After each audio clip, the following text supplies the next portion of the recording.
Thank you so much for taking the time to come out on this rainy evening. And again, sorry for all the traffic. And if you had any problems parking, I promise we're going to try to help solve that this evening.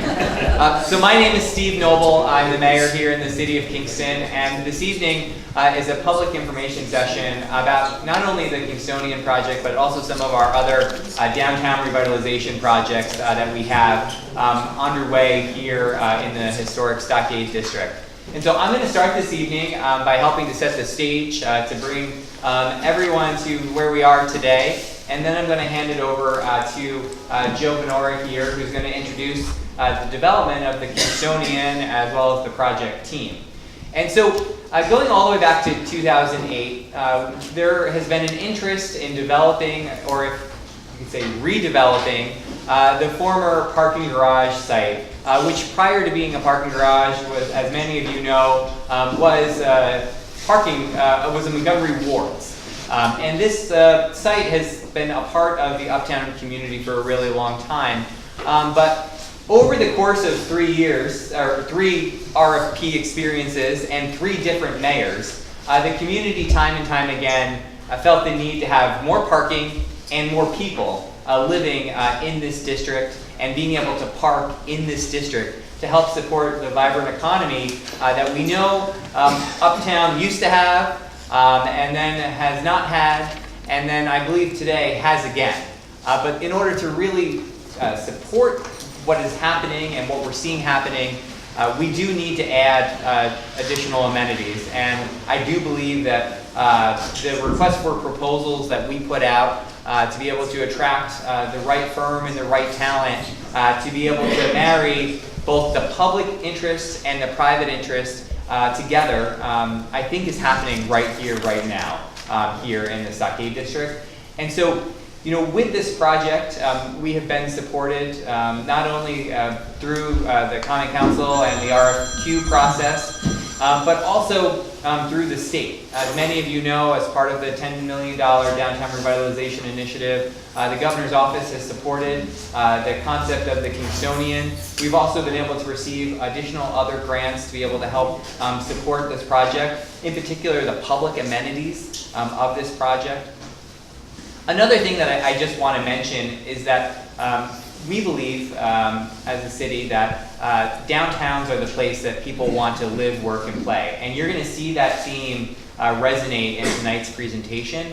And I think you're going to also see that these development projects are not easy. And there's a reason why a request for proposals was put out in 2008, and then another one in 2013, and another one you know, a year and a half ago or so when we put out our request for proposals.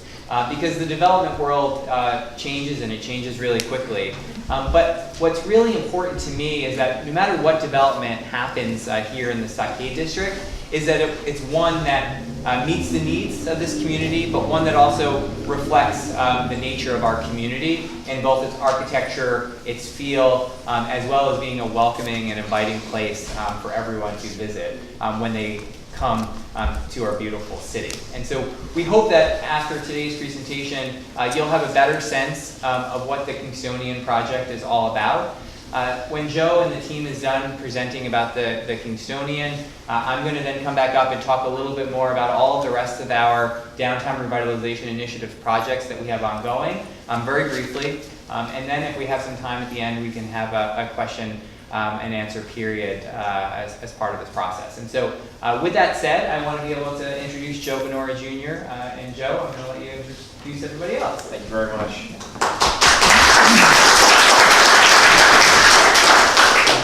So, as Mayor Noble said, I'm Joe Benora Jr. I'm here representing one of our companies, JM Development, and here tonight is also Patrick Page and my brother, Michael Benora, who just got here. I think there was some traffic and parking issues a little bit. And representing the Jordan family, tonight we have Brad and Todd, and Julie's here as well. And so we've been thrilled to work together for the last year and a half to get this project to where it is now. So without further ado, I'm going to start taking you through some of the history of the site and the project as it stands and why we made some of the decisions we did, and pretty much show you everything. So a little bit of history. The building that is currently being used by the Herzog Supply Company for a warehouse on the corner of North Front Street and Fair Street Extension used to look like this some years ago. This is the old Kingstonian Hotel. This was kind of early 1900s pictures. A picture from the early 1900s. You can see the what we think is pretty lovely architecture. And the name is quite literally the name that we've chosen to use. So this was an inspiration for us in terms of use and in terms of the name for moving the project forward. Some history, as Mayor talked about, the site has been used, the site in general. This is the one just across the street, originally as Montgomery Ward's. And then it was used as a parking structure, and that parking structure unfortunately had to be torn down. There were structural concerns or structural issues with that parking garage, and we've done quite a bit of underground investigation. So the parking garage had maintenance issues, and parking garages are difficult to maintain. There's a lot of work that has to be done to them over time. It isn't just build it and leave it there. Even though it's made out of concrete and steel, it does require upkeep. And the other issue is that probably 40 or 50 feet down, we've done a lot of geotechnical borings. And our geotechnical engineer described that soil fondly as toothpaste. So it's very, very soft and movable soil as you get deeper on the site. So in order for a large building of any size, more than surface parking to be to stand the test of time on that piece of property, there has to be a significant amount of underground infrastructure work done. Not to mention what is currently on the site, although it looks like this image here, as the surface parking lot that we're aware of, underground are all the footings to not only the old parking garage, but also some of the Montgomery Ward footings are still buried. So it's kind of all just hidden by this asphalt. So you think it's a nice flat lot. But what's underground is quite a bit of work that we have to do. So background, Mayor already touched upon this. There were different requests for qualifications or requests for proposals that went out over the various years with the intent of improving the viability of the Uptown Business District and adding parking. Also finding the right development team. And I think that we'll talk about our history a little bit here. So who are we? Our family, the Page family, and the Herzog and now Jordan family have been in business for quite some time. We operate businesses throughout the Hudson Valley, very proven track record. Our family, I'll start with, my family started in the Perkins Pancake House business, one of them being here in Kingston. My parents were actually married in Kingston and lived here for a while. And have grown throughout the Hudson Valley. Anthony's Pier 9 is a catering facility in New Windsor, and a little bit closer to here, where my office is located, Grandview and Shadows. That was a former sewer treatment plant. So we bought the city's sewer treatment plant and renovated it, demolished it, cleaned up all the environmental contamination, and built a catering facility and restaurant. We also operated the Poughkeepsie Grand Hotel. I'll show you a picture of that in a moment. The Water Club, a multifamily residential project that was completed last year. We have developed the Newburgh waterfront, Blue Point being one of the restaurants that's there that we own and operate, but the other buildings all along the Newburgh waterfront, we act as landlords. We operate a country club, and then in terms of Brad and his family, Herzog Supply has been around over 90 years? Over 100. Over 100 years? Okay, sorry about that. You didn't have 10 years. So, family business, multi-generational in the area, and of course the Kingston Plaza being a major anchor to the city of Kingston. And Patrick and his family have operated Page Lumber for over 90 years, and as well are into multifamily residential projects, commercial projects. So you have a development team here with three families that have roots in this area. Brad and family living right here in Kingston and being here for a long time, us not being too far away. And we're very excited to be here in Kingston. It's a beautiful place. It's remarkable to see how far it's come, and we can't wait to be even more a part of it.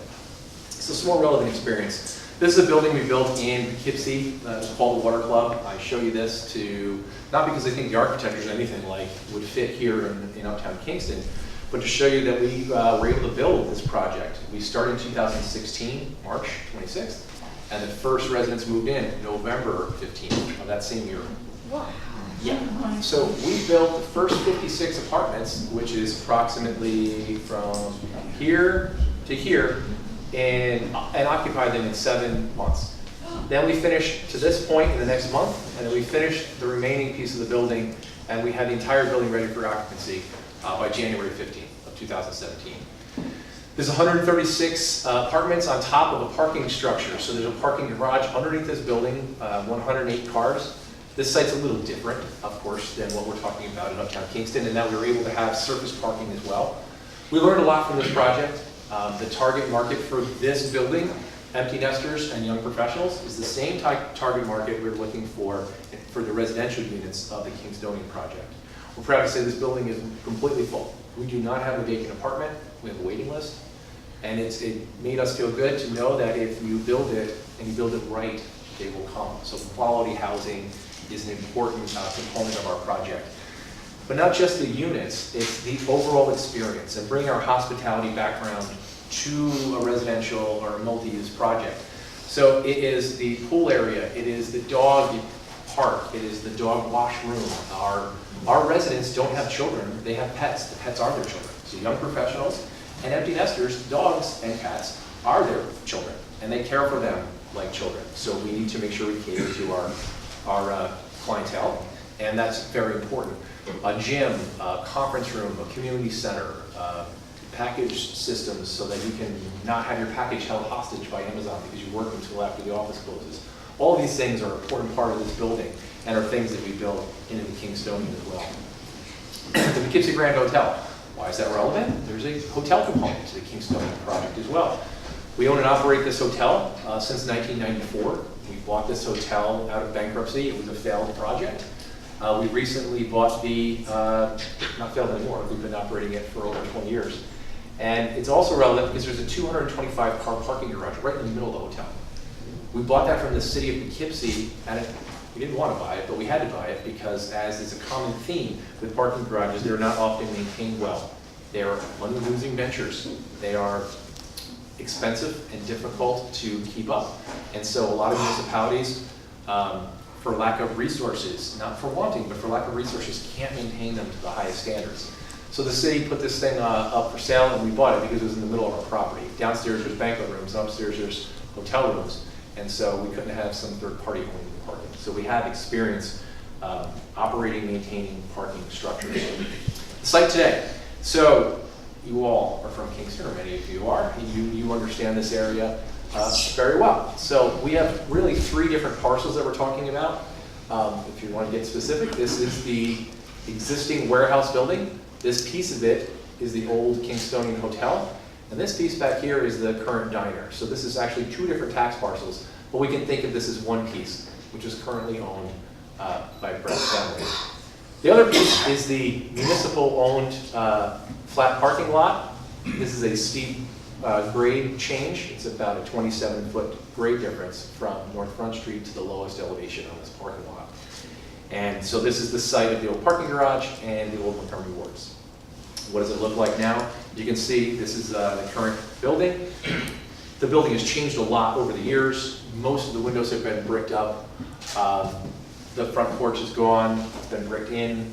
The architectural details on the building have been removed because the building has seen issues over the years. It's been converted into this warehouse use, and you can see some of the structural concerns with the building if we were to try to reuse it. So our plan is to, our original hope was to be able to reuse the building. We wanted to be able to refurbish the building. But after doing some thorough underground investigation, structural investigation, and then detailed architectural drawings of what the building is now and how the floor plate lays out, it won't work for a modern hotel. This hotel, when it was in operation, was more like a guest house, carriage house, where you would have a shared bathroom or 2 on each floor, and the guest rooms were much smaller, and you would leave your guest room and go down the hall to use the bathroom. That doesn't work in a modern hotel. No one would want to stay in a hotel like that these days. There's also issues with exit stairs and stairwells, the elevator shaft. It unfortunately just doesn't fit, and you can see some of the reasons why in these pictures. Some other nearby buildings. This is just a Google Earth image that shows depicts Dominick's building on the corner. and some of the architectural details that our architect is using as inspiration for what part of the newer piece of Kingstonian building would look like. So, all right, this slide is showing kind of an overall view of Uptown Kingston. It was really designed for people who may not know where Uptown Kingston is. In this audience, you certainly do. So what does Uptown Kingston need? What is our goal with this project? A project can't solve every problem in every community, but the problems we looked to solve with this project were largely directed by the RFQ and what the City of Kingston administration has guided us to. So parking to support residents and visitors. We understand that parking is a critical need in Uptown Kingston, and that the lack of parking is holding back some business owners from expanding. It's putting a crunch on employees who have to run out and feed meters, and we hope to solve that problem with this project. Quality housing. So new market rate housing to support the businesses that are here, but also support new businesses coming into town. Hotel rooms. There's some interesting statistics if you look at Airbnb rates here versus other areas. A lot more Airbnb taking place here. Why? There's a very limited number of hotel rooms. And so while Airbnb may be great for some residents who are using the place, it's driving up rents and driving up some other things that this project will help alleviate. And now pedestrian connections. So connecting Uptown to the plaza and creating a sense of a more walkable city and pedestrian connection within that city is something that we hope to address with this project as well. So a little bit more about the Kingstonian. This is a view taken looking down Fair Street, and I'm going to show you a video in a moment and lots of other images. And these will be available to the press. We have Dropbox links we can send out so you can have a little bit higher resolution and try to snap it on a camera. So the pedestrian plaza, this area over Fair Street Extension is an open, or will be an open to the public park. So we will maintain it, the city will own it. And it's going to be a gathering point for lots of different things. So we're showing a fountain now. It may not be a fountain, maybe it'll be a large sculpture by a local artist, maybe it'll be benches or planters, maybe it'll be a different kind of water feature, but we're going to flesh all those things out and working together with the public as we go through this process. So hotel rooms, 32 hotel rooms will fit on the second and third floor of what was the old Kingstonian building, rebuilt. Colors and textures may still be tweaked as we go through the planning process and planning board and meeting with the Landmarks Commission and Friends of Historic Kingston, etc. But these posts we hope to get to reuse. If you remember from a couple slides ago, these posts represent what was there on the front porch of the old Kingstonian Hotel, and they're buried in the walls. So we feel that we can probably get those back out and try to reuse that architectural component. Unfortunately, the brackets and cornice and other things on the building are gone, but what we can reuse from the building and repurpose, we plan to do so. Parking. So you don't see any parking on this picture, and that's by design. The parking is buried and below grade here. You can see it. Well, I'll show you what it looks like from the other side. But 420 car structured parking on both sides of the street. So that will allow for at least 250 spaces for public use and all of the parking that this project will need. In other words, the project, if we were to build, just say a 250 car garage, the project would then eat up some of the additional parking that it just provided. So did it really provide a net benefit to the public? Probably not.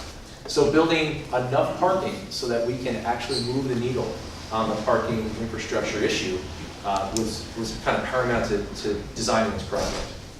Retail space. So retail restaurant, it should say commercial.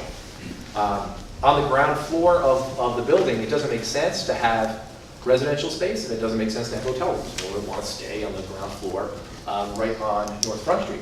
So this would be the lobby, and I'll show you a floor plan in a moment.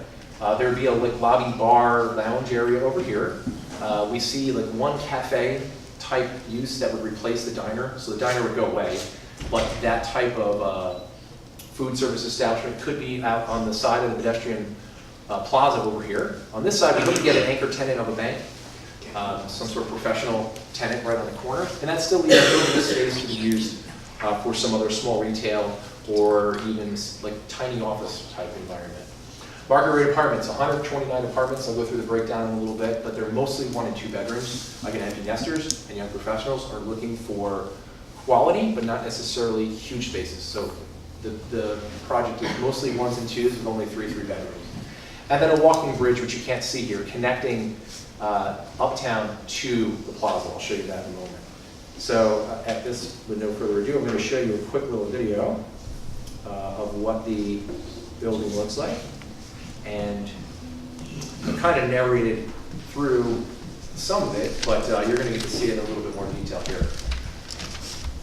Okay, so very shortly we're going to be a pedestrian walking through what might be this pedestrian plaza. And we see this as a great meeting place. Historic Kingston walking tours could start here instead of trying to avoid here. This is just a great outdoor public space, and whether it's one of these fountains or something else, we have the opportunity to create some great space there. This glass atrium that we're walking through, these doors would remain unlocked and open to the public, much like those atriums you would see in New York City during certain hours. So who knows what time at night it would close? Maybe it's 10 or 11 o'clock at night, but beyond that, back here would be closed so that it doesn't become a safety concern. Okay, so now we're walking along Schwank Drive.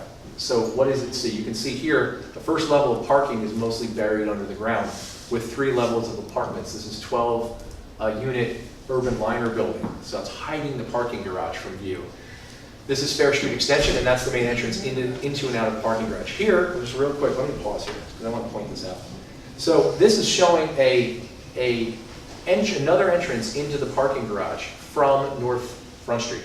So this is directly opposite Wall Street, and this is where the entrance used to be to get into the garage that was there prior to it being knocked down. And then you can see us pan over to the right again here.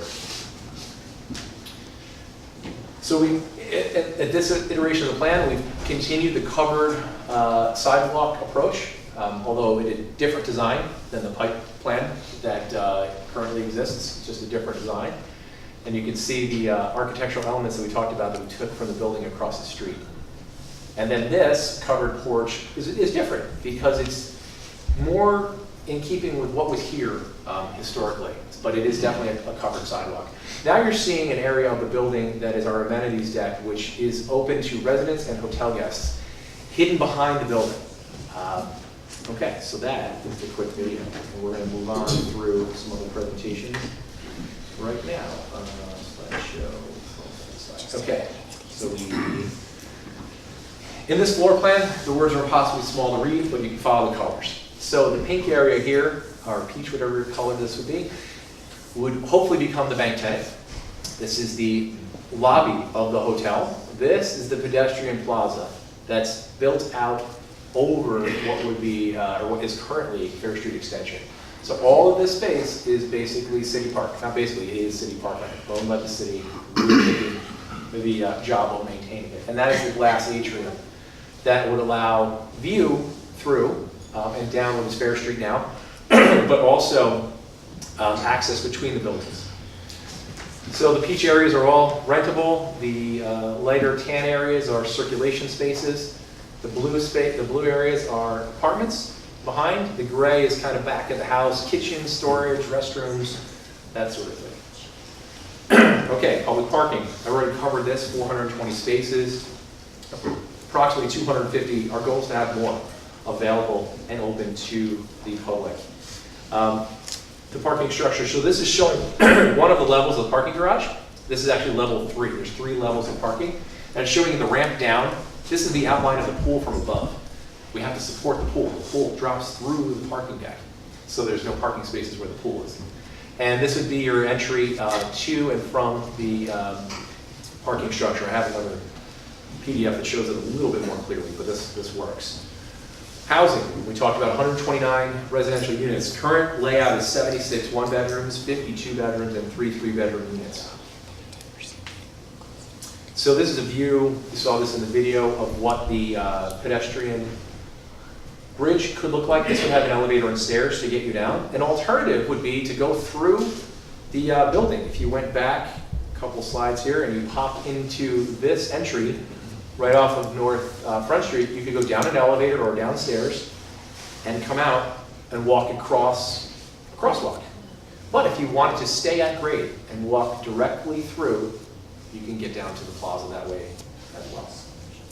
Boutique hotel, so 32 rooms would be very nicely appointed, would add some capacity here to Uptown Kingston and support some of our local businesses. Directly across the street, we have the Senate Garage, and they've done a terrific job of reinventing that space. They bring lots of people into Uptown Kingston for various events. And this building, this use is designed not to be in competition with them, but to complement them. So that hotel lobby bar is going to be a great spot for guests who may be staying in the hotel, people that may live in the building, or people that may be attending an event to hang out in private events. So they come hang out, go back across the street, come back again in the evening, a meeting place. Some really great live, work, play relationships. Community hub, we talked about this. The open air pedestrian plaza as a gathering place. Maybe this is the place where the holiday tree or menorah gets located. Maybe this is a place, like I said, where historic tours get started. Working with the city administration and programming this space to be activated is something that, and other nonprofit groups in the city, is something that we invite. We can't pretend, I can't pretend to stand here and tell you everything that this plaza will be used for. We're looking for great ideas, and we're looking to work with different organizations to make it come alive in a way that makes sense for the community. We talked about the bridge, an ADA compliant way to get across Schwenk Drive and down to the shopping that exists. We've seen this a few times. So live, revitalizing the Uptown Urban Center, the parking structure, the plaza, and the residential units. Part of living is, okay, I'm downsizing. Let's just put us through a scenario of, I live in a 3,000, 4,000 square foot house somewhere now. And my wife and I are done having 4 bedrooms, and we don't want to deal with the lawn and the gutters and the tax implications and the plowing the snow, but I still want to be able to grow my steak. So part of living is thinking about all the things you need to enjoy the space that you live. So having a community pool is great. Not everyone needs to have a pool in their own backyard, but hanging out with your neighbors and friends in a community setting, having small gathering places. These are well thought out things to help foster a sense of community living in this building.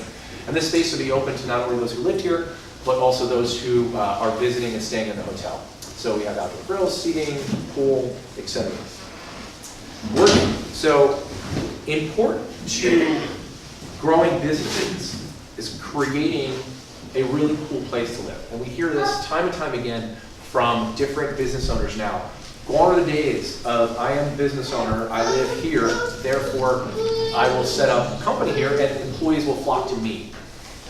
And business owners now move their businesses to where the talent is located. So whether they're highly educated, that's another way of saying talented workers.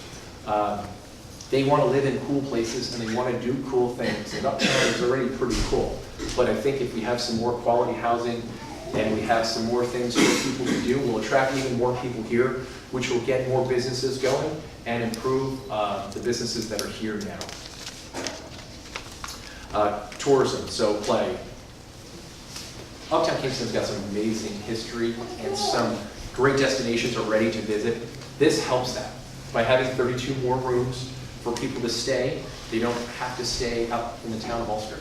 They can stay right here and walk and enjoy the food and beverage opportunities that are not only in the building, but all over. By bringing 250 or so more consumers that are going to live right there, right at the end of this street, will help the Uptown businesses that exist now and will help hopefully fill some of these storefronts that they see that are still empty, that are being held back by whatever reason, whether it's parking or needing that extra nudge with customers.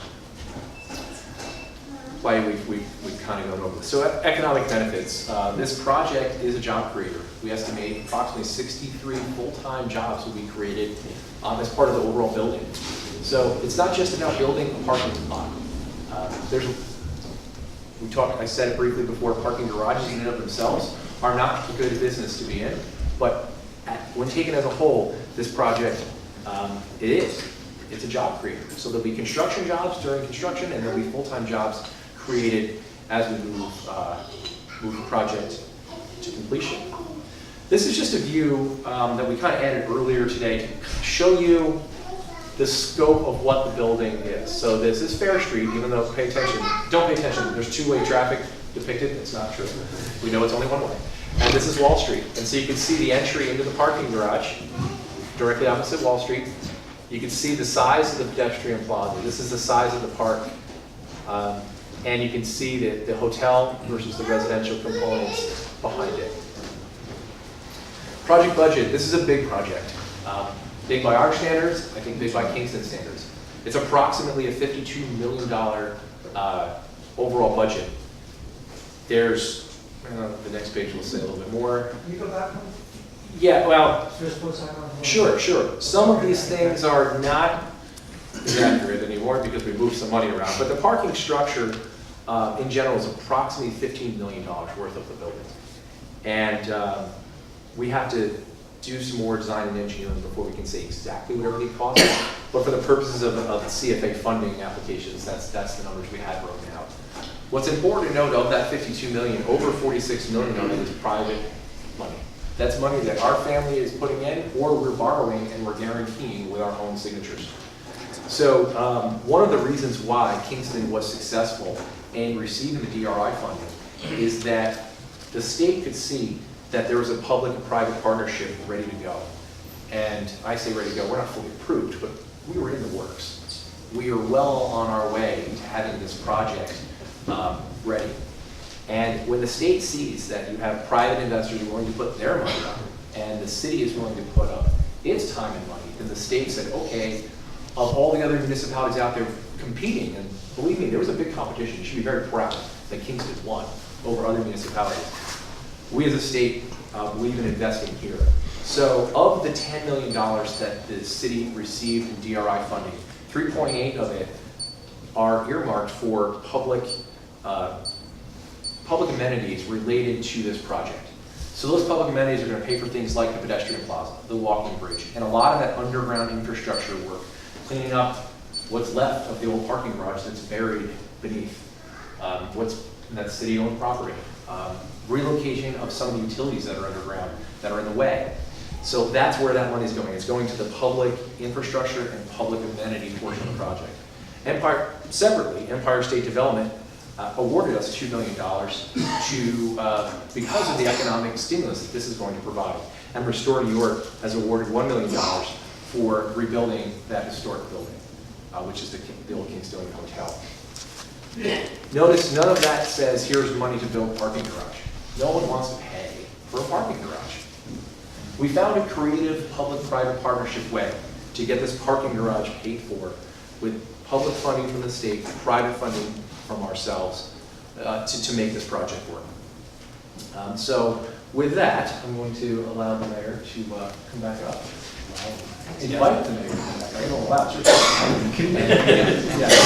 Can we ask questions on the project instead of going on to other projects? So we're going to come right back to Joe. I just want to make sure that everybody can hear the rest of our updates, and then we can answer just a couple of questions. And so one of the big pieces that we've talked about this evening is related to our downtown revitalization initiative. And so for folks who aren't aware, we were awarded through a competitive competition $10 million to be able to use in the Stockade District. There was a community process to be able to choose what were our top priority projects to get funded.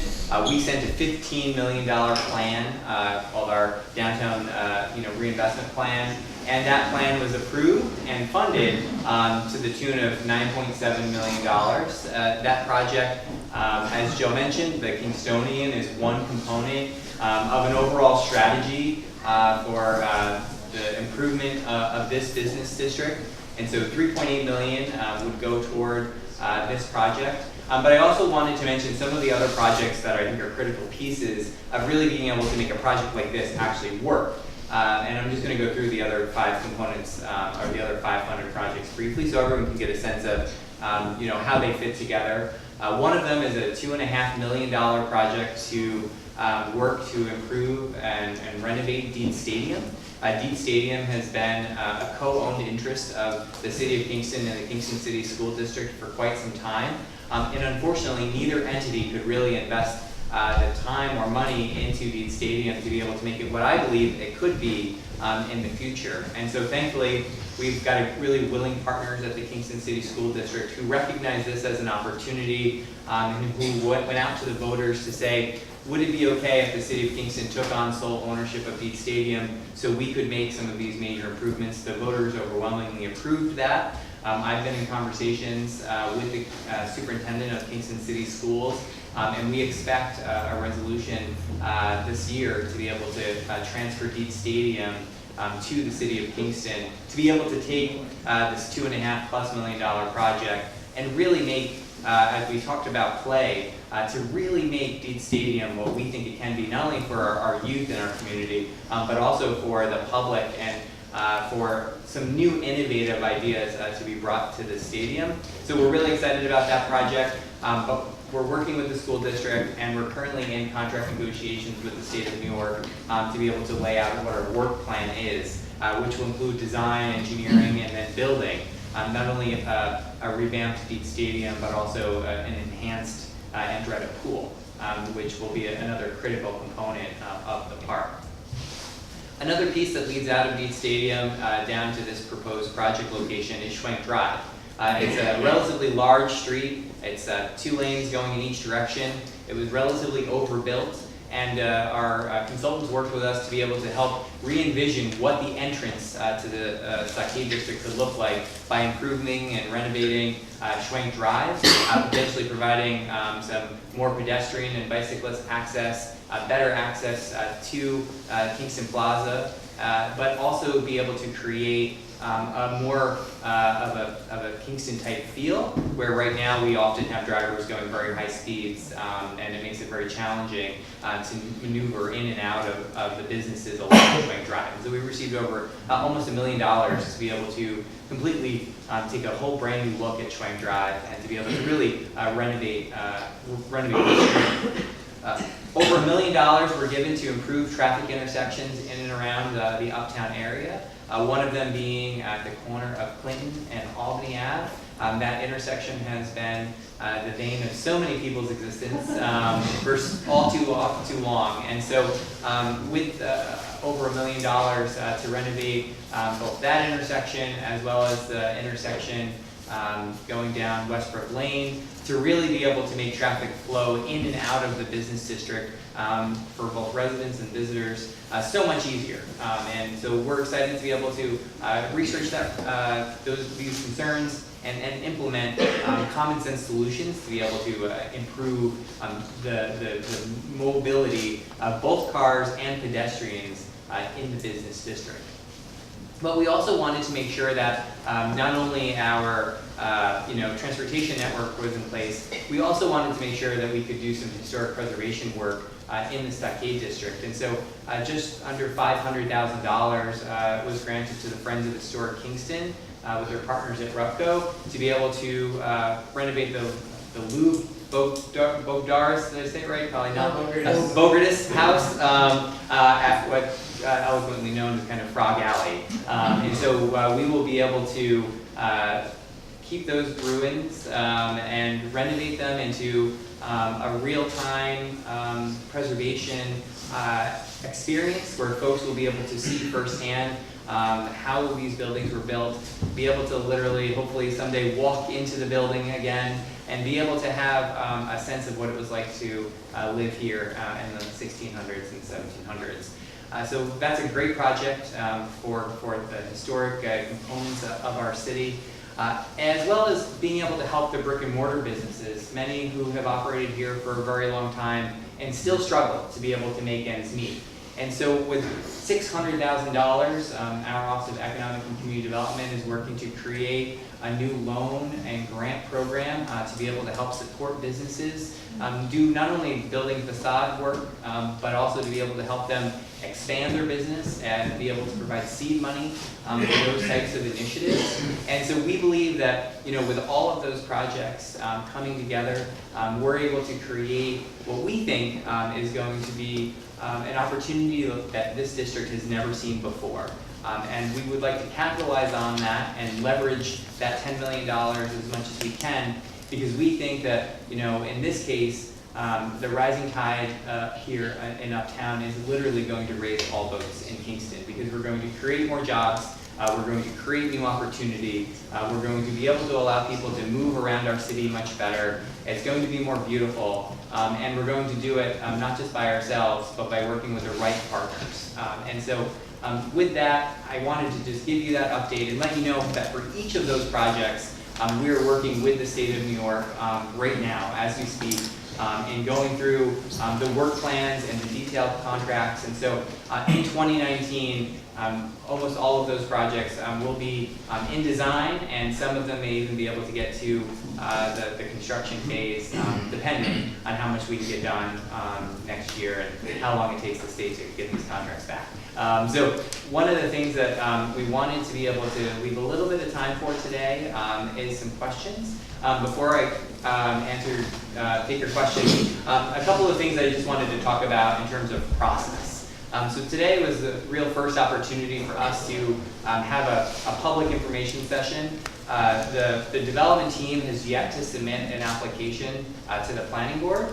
I hope that they will, sometime in the next month or two, and be able to, that then officially kicks off the official city process, which will involve not only the planning board, but all of the interested agencies, from the Historic Landmarks Preservation Commission to the Heritage Area Commission to the State Historic Preservation Office, and all of the other stakeholders that are involved when we do these development projects. And so that process has not started yet, but we really wanted to introduce this project to the community, be able to give you a sense of where it's headed. But again, we're also still looking to the community for your support, your ideas, your concerns, so that we can address those as we kind of go through the process. And so today, Joe or I or any of the other members of the development team, we may not be able to answer your question because we may not have the answer ready yet. But we will take your question, and if we don't know the answer, we'll tell you that. And we'll,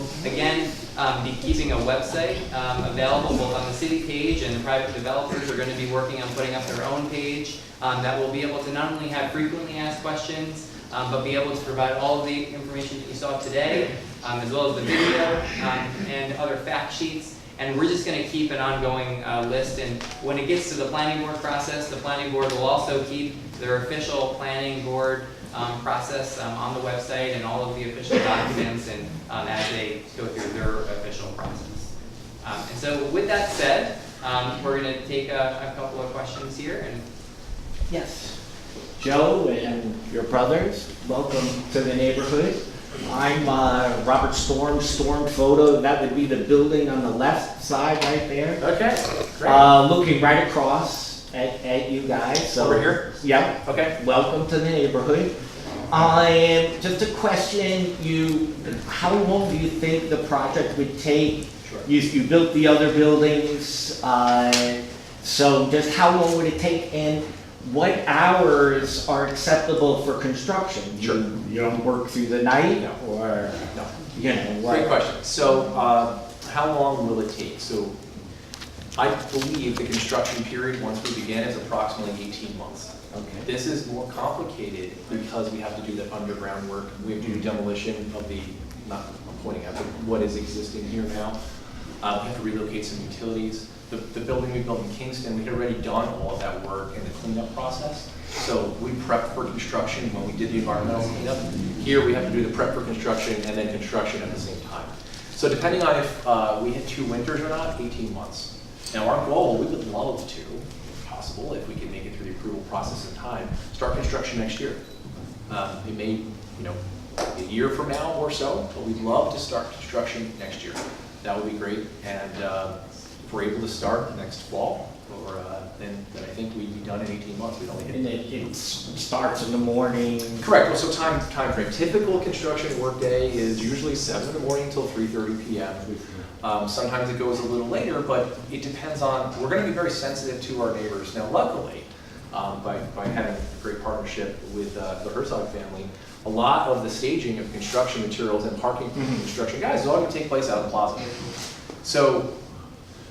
And also, we're not going to build both sides of the street at the exact same time. So we're going to have, the way we see this going, and this is a little more detailed, but we're going to relocate the current parking that's taking place to the plaza so that the guests, the residents, visitors, whoever are parking in the flat parking lot will be able to park over at the plaza.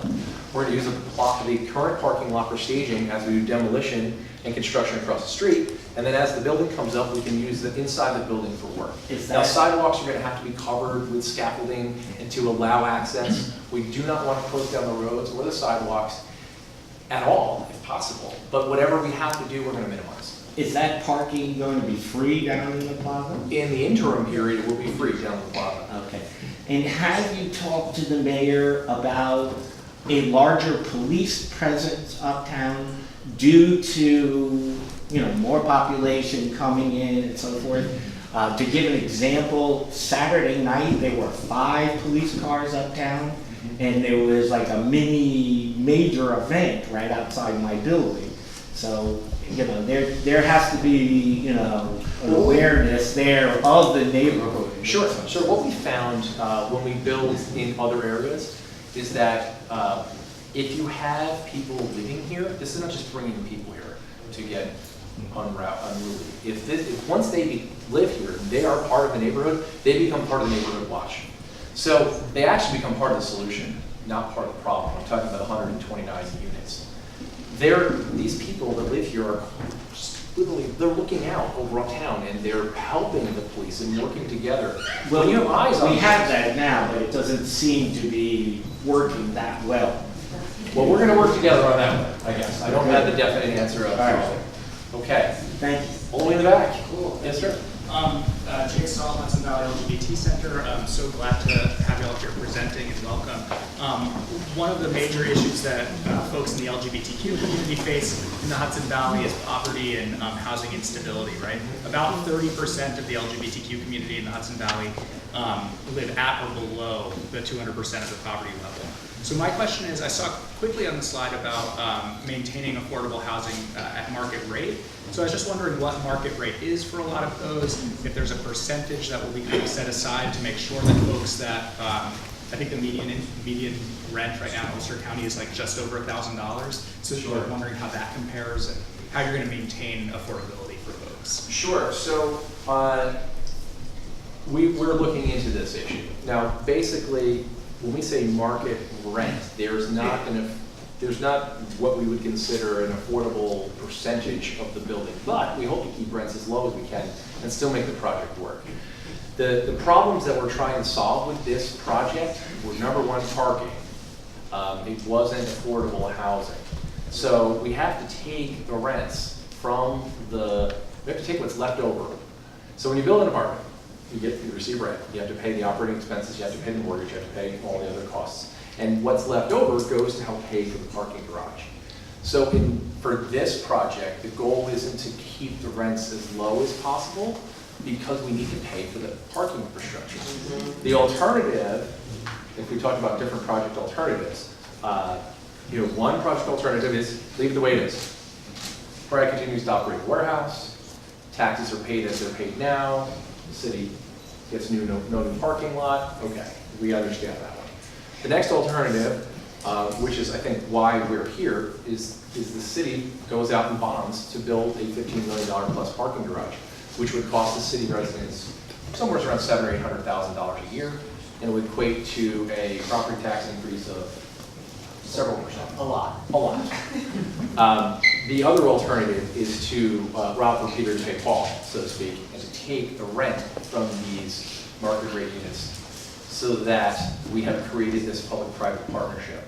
Now, in terms of supporting affordable housing, I think Dan Baker, do you want to say a word or two about that? Sure, I can jump in. Dan Baker, City of Kingston Assessor. We've thought about this question, and the City of Kingston has been a leader, not just in Ulster County, but I think in the region with affordable housing. Currently, if you look at all the apartment units in the City of Kingston, about 20% of those are affordable housing. If you look at just apartments per se, apartment complexes, 26% of those units are affordable housing. And at large, the whole housing stock, about 10% of our housing stock residential units, whether they be in apartments or single-family houses, those are what we describe as affordable housing. So the city itself has, really put its foot forward with regard to working with affordable housing complexes. We have Birchwood, Rupco, not to mention all the other affordable projects within the city. So we've been a leader in that. So affordable housing is a major concern to the city, and we've responded to that. And just to finalize that thought, one indirect way this project helps is by adding supply.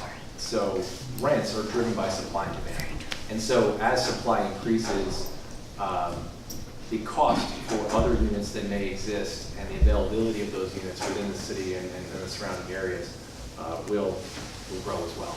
Okay. So I have the reverse question. Sure. Range. Yep. General range of fair market value apartments and general idea of size of a one-bedroom, Sure. two-bedroom, or three-bedroom. Sure, I've got details to show you on that. The prices would probably range somewhere from $1,350 for a one-bedroom all the way up into the 2000s for a larger two-bedroom or three-bedroom. The sizes, I can show you actually. Give me 1 second. I know we're getting a little more detailed than we might have planned, but I do want to show, to answer your question, because we've put a lot of time into this here. I think this is it. Let me just see if I have the sheets. No, not on this one. Hang on 1 second. Almost got it. Floor plan. Oh, unit plan. Here we go. So we just got to get past page 8. Okay, so apartment sizes. One bedrooms range from 752 square feet. Every single unit will have a balcony. And some of the things that we considered in these units, every unit will have a washer dryer. Every unit will be able to fit a king size bed. Every unit has a walk-in closet, even the smallest one bedroom. And then they go up. So another one bedroom, this is a two bedroom, 856, this is a smaller two bedroom. Then we go to 1,000, 1,100, that's 1072, that's 1112. And then all the way up to our largest three bedroom, which they didn't put a square footage on, but I know it's somewhere around 1,300 or 1,400 square feet. These are the three units that you'd recognize the curve that look right out over the intersection of North Front Street and Fair Street Extension. So I hope that answers the question. Yes, ma'am. Okay. Yep. So once the project is fully built, Yep. are you going to pay taxes on the fully assessed value, or are you negotiating a payment of lieu of taxes? And if the latter, Yep. what are the terms? So we still have to work out the terms. We will be working on a payment in lieu of tax agreement, but I can't speak to the terms yet because we still have a lot to do with the county, with the school district, and with the city. But in order to pay for this garage, during the period of time that we're paying for the garage, capital expenditure, there will be a payment in lieu of taxes. When the garage is paid for, we won't need a payment in lieu of taxes anymore. In other words, if this project didn't have the parking garage piece, then we would not need a payment in lieu of taxes. But because we're trying to pay for this parking garage, we have to come at it from a bunch of different angles. And one of them is the leftover rent. One of them is some of the grant money that we can use for the underground infrastructure. Another is going to be the payment in lieu of taxes. But I don't have the terms to talk about today. Yes, ma'am. Thanks. Okay, I have three they're short to ask and short to answer questions. Okay, sure. Just ask them all together. What is the purpose of the enclosed walkway between the buildings? Sure. How will people be able to get to Schwenk Drive after hours, or Sure. just as importantly, early in the morning? Yeah. How much will the parking revenue, how much will the parking spots cost? Okay. And then also, just as importantly, what will happen to the pedestrian plaza that is there now? Okay. So let me try to get, that was four, but I think I got them all. Okay, so let me see if I can show you everything in PDF. Okay, so let's go back to this. All right. These are perspectives. Hang on, this is the floor plan. Okay, so the glass. The purpose of the glass is to get, the building has symbiotic, the two buildings have symbiotic uses. So there's one lobby. Didn't make sense to build two lobbies. It doesn't make sense to build two gyms. It doesn't make sense to build two cafes. So the purpose of the glass enclosure is to get traffic moving from one building to the other, even in inclement weather. There's no other connection to do that. But the reason it's being built out of glass is to allow the view down Fair Street through the pedestrian plaza and beyond. Now, we're open to suggestions. If it doesn't want to be glass, it wants to be something else, okay. But the idea is to allow the flow of people. There's elevators and stairs on this side, there's elevators and stairs on this side, and that takes us into the next question. So, how do you get to the plaza after hours or early in the morning? Well, the entry into the parking garage is going to be 24/7. So this entrance right here, I can zoom in a little bit, will certainly be open 24 hours a day. That'll allow you to get into your car. If you need to leave your car, to get to your car at 3 o'clock in the morning, you have to get to your car. And you can walk out and go across Swank Drive. Now, if we can figure out a way to allow this pedestrian link to be open 24/7 and still maintain it being safe, I'm all for it. But those are the details to still be worked out. And we have to spend time working with the city and the mayor and to figure out, does this make sense to keep open 24 hours a day? And does this elevator plaza make sense to keep open 24 hours a day? I personally don't have a problem with it if we can find a way to make it be done safely. So those questions 1 and 2.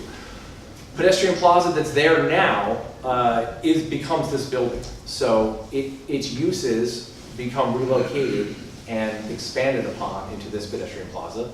That was question 3. Which one am I missing? She asked how much parking would cost. Oh, how much parking would cost? Okay, so we're still working that out. But the rates that we have in our proposal now are $1.50 an hour and $60 a month, or $60 a month for a spot. And why is this different than existing city parking?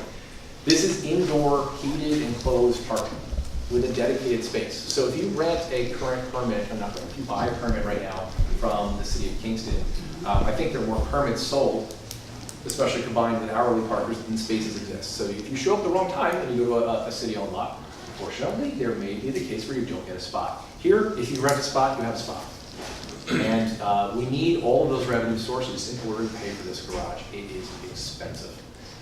Putting it in some other terms, if you were to take the cost of one parking spot and go out and get a mortgage on just that one spot, just the payment to build the garage is over $180 per month. And we're collecting $60 a month for that parking spot. So that means this parking business loses money on every single spot from the day that it's open until the end of time. That didn't include the operation and maintenance. So someone has to be there to clean it, and someone has to pay to maintain the elevators, and the fire suppression system, and the lighting, and the arms, I think I might have said, the arms that go up and down. And then every now and then, the deck has to be recoated, so the salt that comes in on the cars doesn't need the concrete. And we are taking all of that responsibility on and paying for it in a number of sources. And that's why this is a very innovative public-private partnership. Much simpler, we're not building the garage. It would be great for us as developers if someone else built the garage and we just got to put the stuff on top that actually makes money. So I think that answered all 4 questions. Yes, ma'am. So you were talking about the design of the pedestrian plaza and how that's still in the works and that you would be including the public in that process. Yep. What does that process of including the public look like? That's a good question. So we've had a number of informal meetings and presentations like this with different groups around the city. Friends of the Historic Kingston, Food Law, the Chamber of Commerce, and others. So by doing those meetings, we're gathering information. In meetings like this, we hope to gather more information. Once we've gathered enough information that we feel ready to make a submittal to the planning board, then we're going to go through the formal process. And at that point, if an even better idea comes up, we're going to be receiving public input then as well. So I think that that's So it's within groups right now, Yep. and then when it gets to the planning board process, it will be in public hearings at that point. correct. It'll be more formal public hearings as part of the seeker and the general city process as the mayor laid out before. But before we get to that process, we want to make sure we're pretty close. We don't want to come in with something that's way off, and I don't think we have. I think through the last, this isn't streamed up in the last hour, There's several $100,000s worth of architecture and engineering that have gone into the project already to get us through the grant processes that we've been through and to get us here. And that's why we feel a little bit more comfortable showing everyone what we've done.